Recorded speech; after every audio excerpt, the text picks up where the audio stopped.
From taking credits to the ceasefire understanding during Operation Sindoor to calling the economies of India and Russia dead, US President Donald Trump has been making a number of statements, and the tariff that has been imposed on India and the penalty on different products.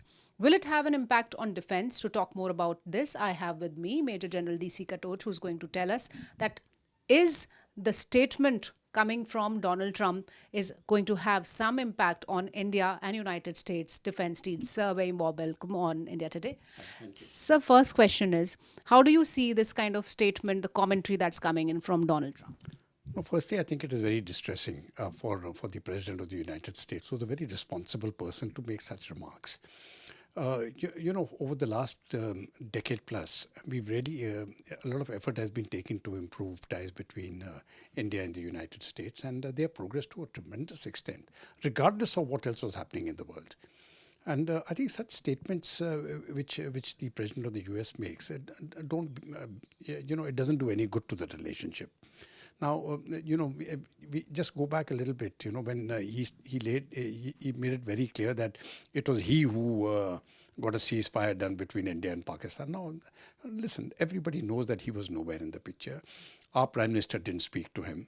And what our Prime Minister told the Vice President of the United States was very, very clear. That if we will talk to Pakistan, and we will deal with them on a bilateral level. And should they agree to what we tell them, then we can have a ceasefire. And ultimately it happened. You see, when you got Pakistan on their knees and they begged for a ceasefire, then we said, okay, we don't want to prolong the war. Now, so he kept on saying that I've given them a good trade deal and so I've stopped the war. Now, obviously, the very fact that he hasn't given any trade deal at all indicates that he hasn't stopped the war. So the first part of his statement has been proved false. But the question is, we do trade with the USA, and there is a certain segment as far as the Indian trading community is concerned, especially when you're looking into sectors like textiles, etc., where when the tariffs jump up from, say, 10 to 15% or 5%, I think in some cases, and it goes up to 25%, it is certainly going to impact those exports. But I think India can handle it. That, our trade with the US is very minuscule compared to many other countries. Yes, the US is a good market, but we must also remember that if they don't take our textiles, if they don't take our pharmaceuticals, then they have to take it from somewhere else. Ultimately, the product has to come from somewhere, whether it comes from India or from China or from Europe or wherever it is. America will take many years to start manufacturing on their own level, most of these items. So there will be an increased traffic. Okay, we'll pay that tariff. It'll be passed on to the American consumer. I mean, that's the way the system works. So somebody has to foot the bill. Okay, we will lose a little bit as far as our exports are concerned, but ultimately the American consumers will also lose. So that is one aspect of it. But the other aspect, defense. There are two critical things which are ongoing now, but I think the more critical is the F404 engine for the Tejas, and that is something which we had already signed a deal. In my view, I don't think that will be impacted as of now. We require those engines. Getting an alternate at this point of time is possible. It will take time, but it will delay our own efforts. But I don't think it's going to really impact this particular deal, as also the MQ-9, which the Americans are giving to us. Attack helicopters have already come to the army. The Air Force, they had come earlier, they're coming to the army. And I think as far as defense is concerned, this is the only way America can actually balance out the trade deficit with India. So, they are selling us defense products and we are selling them certain other things, etc., etc. So there is, and if we stop buying it, then again, I think the Americans will lose. So they have got a great deal to lose. But as of now, while I think this relationship has frayed a little bit, I don't think it'll go beyond that. Yeah, our exporters will suffer to some extent, but I think we'll be able to manage it both diplomatically and politically. So while Donald Trump was announcing these tariffs, he's clearly mentioned how India has been doing a lot of business with Russia.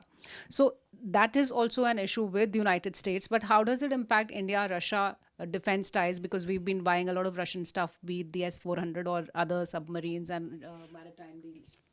I think the Americans must get rid of that notion that India is a colony and, they will blow the whistle and we will come like obedient dogs. It works with Pakistan. It will not work with India. It may work with Europe, it won't work with India. That is a message which must go very, very clearly to them. This sort of dog whistling is not going to scare India, especially under the present political climate, under the present political dispensation, and under the present Prime Minister. Anybody may buckle, Prime Minister Modi is not going to buckle. So that question of him trying to scare us, we have a very strong defense relationship with Russia. It has gone down over the years for various factors, especially because the Soviet Union broke up, and we also needed to diversify. So we went to our defense procurement has shifted to Europe, it has shifted to Israel, and it has also shifted to the United States. We've got a much wider basket now. But to say that we will stop our defense dealings with Russia, I think President Trump is barking up the wrong tree. It is not going to happen. We will continue our dealings. We have bought the S-400. We may very well go in for the S-500. We may very well go in for a joint manufacture of the Su-57 aircraft. And there are many other things. It is simply not what the Russians can give to India. It is what we can give to the Russians too. And as far as, when you're looking at energy resources, we are looking at oil. Now, oil is something which, the Russians are giving it to us at a much cheaper rate. But, ultimately it's a business thing. If the Americans are willing to give it to us cheaper than that, well, we'll very happily buy it from the Americans. Ultimately, it's a question of pricing where our interests matter. So one thing with President Trump, he's the president of the US, and very rightly he's looking into what he perceives are US interests.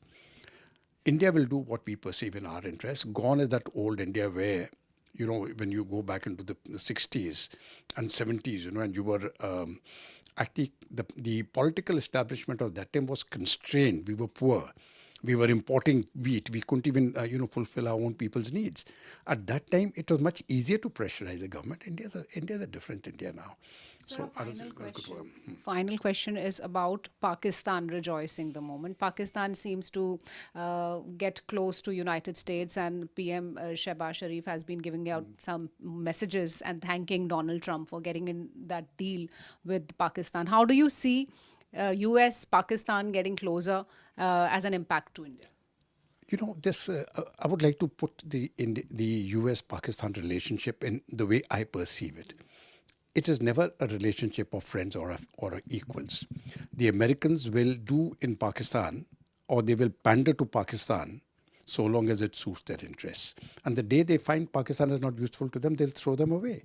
I mean, that has been the history of Pakistan. It is a rentier state. It is available for rent. And when the Americans need it, they will take it. The Americans need Pakistan now because of their situation in Iran. And just in case that the Iran things becomes a bit more volatile, well, the Pakistani air bases, their airspace, all that comes into use, which is why they became a bit friendly to Pakistan. If the situation reverses, just theoretically, if Iran and the United States become friends, Pakistan is no longer needed. Pakistan is playing a very dangerous game today. They are cozying up with the Americans and with the Chinese. And when you're looking at it from the long term, it is China and the United States which are rivaling for the top spot. China wants to displace the US. So that is where the strategic rivalry is taking place. Pakistan is trying to play it both ways. It's not going to work. I had made a statement many years back when the Americans withdrew from Afghanistan. I said, Pakistan is rejoicing today, but ultimately they are the biggest losers. We have seen it happening today. The biggest loser of what has happened in Afghanistan is Pakistan. The same situation is going to take place here. President Trump says that they've got a very good deal for oil, and at future, India may also buy oil from Pakistan. At the moment, they don't have the oil. They don't have the drilling facility. They've got nothing. It's all speculation. So in speculation, you can say anything. But on the ground, there is nothing much. Americans will use Pakistan. It wasn't that that their Field Marshal, Munir, that he was invited to the White House for lunch. He was summoned. He was called. He was told to come. He came like an obedient boy. He was given directions. He will obey those directions and he's go back. His purpose is finished. The same goes for their Prime Minister. Pakistan remains a rentier state. They can do what they wish. I don't see that relationship going anywhere. Thank you so much for putting that perspective for our viewers. So whatever Donald Trump must be saying, but India remains strong and there will not be much impact on the defense ties as India is moving forward with self-reliance. This is Shivani Sharma with camera person Kirpal Singh for India Today from New Delhi.